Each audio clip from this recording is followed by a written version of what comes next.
जो तप करता है वही योग करता है। जिसमें वैराग्य जगता है उसमें विवेक जगता है। जब विवेक प्रगाढ़ होता है तो वैराग्य भी प्रगाढ़ होता है। कामदगिरी स्थिरता का प्रतीक है। मन स्थिर नहीं होता। जीवन में एक घटना हमको विचलित कर जाती है, रोज धक्के लगते हैं हमको, हमारे मन को विचलित करके चले जाते हैं। साधक का मन, योगी का मन लेकिन विचलित नहीं होता। उसमें विचलन नहीं है, उसमें स्थिरता है, उसमें अस्थिरता नहीं है। तो साधक का मन परम स्थिर होता है, हिमालय की तरह अविचल और अडिग। हर्ष विषाद नहीं होता है, उसमें प्रसन्नता होती है, परम शांति होती है। सुख के तीन तल है। एक तल है इंद्रियों का, इंद्रियों से सुख मिलता है, हमें स्वादिष्ट भोजन मिल गया, अच्छा बिस्तर मिल गया, अच्छी नींद आई। इंद्रियों का सुख अहंकार के तुष्ट होने का भी कारण होता है, इसलिए कहते हैं तुष्टि, तृप्ति और शांति। इंद्रियों की तुष्टि होती है, अहंकार की तृप्ति होती है, और मन जब साफ स्वच्छ होता है तो शांति होती है। शांति का फल है प्रसन्नता, तुष्टि का फल है सुख, तृप्ति का फल है हर्ष, और शांति का फल है प्रसन्नता। मन स्वच्छ होता जाता है, चित्त शुद्ध होता जाता है, दृश्य बदलते हैं। लेकिन शुद्धि तो आपकी भगवत कृपा से होगी, शुद्धि तो तपस्या से होगी, शुद्धि तो योग के साधना से होगी। लेकिन इसके लिए आप अंतर में प्रवेश करेंगे, चित्त में प्रवेश करेंगे तो क्या अनुभव होंगे? कितने तल हैं? अनेक तल हैं। हर तल पर कुछ न कुछ अनुभूतियाँ होती हैं, और जितने जितने तल शुद्ध होते जाते हैं उनका संसार बदलता जाता है। जैसे शरीर, ऐसा नहीं कि एक तल दूसरे तल से जुड़ा नहीं है, जुड़ा हुआ है। आध्यात्मिक अनुभूतियाँ क्या शरीर को भी होती है? हाँ, होती है। शरीर को भी आध्यात्मिक अनुभूतियाँ होती हैं। चित्त के ही दो द्वार हैं, तन और मन। तन और मन मिल करके जीवन होता है। तन है और मन है तो जीवन है, लेकिन मन है और तन नहीं है तो जीवन कहाँ है? आदमी प्रेत बनता है, सूक्ष्म शरीर में विचरण करता है। अब तन ही नहीं है तो फिर आधा जीवन रहा, आधा कहाँ रहा? तो शरीर और मन ये चित्त के दो द्वार हैं। जब चित्त को आप शुद्ध करते हो तो इनका जो कूड़ा कचरा है, अंधकार है, इनका जो प्रकाश है, दोनों ही तन और मन का स्पर्श करता है। कोई बुरा कर्म या संस्कार जगता है तो मन बड़ा खिन्न और विक्षिप्त होता है, पूरे मन को अवसाद घेर लेता है, शरीर रोगी हो जाता है। कोई बुरा संस्कार, कोई अशुभ संस्कार, कोई अशुभ कर्म चित्त में उदय हो जाए तो तन को रोगी कर देता है, और जब तक वो रहता है तब तक तन को रोगी ही रखता है। हम क्यों कहते हैं तप? तप का अर्थ क्या है? तप का अर्थ ये है कि हम शरीर को योग के लायक बनाते हैं।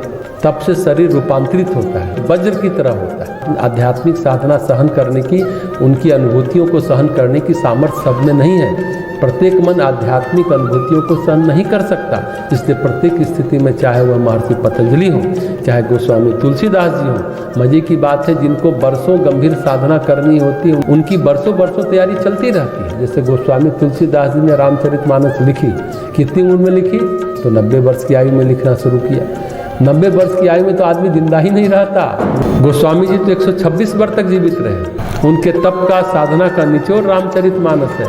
यह साधारण ग्रंथ नहीं है, सामान्य ग्रंथ नहीं है, ये एक महायोगी का निष्कर्ष है। कई बार हम तप करते हैं, तपते रहते हैं, कठिन से कठिन तप करते रहते हैं, फिर साधना में प्रवेश प्राप्त करते हैं। तेलंग स्वामी ने साधना में कब प्रवेश किया?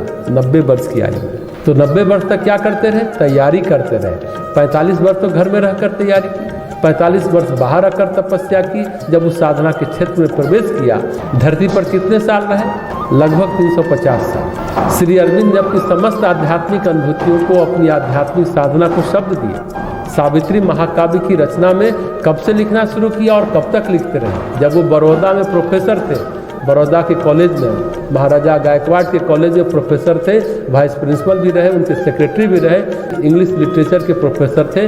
श्री अरविंद बड़ौदा के समय से लिखना शुरू किया। सावित्री और कब तक लिखी? बस शरीर छोड़ने से 1-2 दिन पहले तक।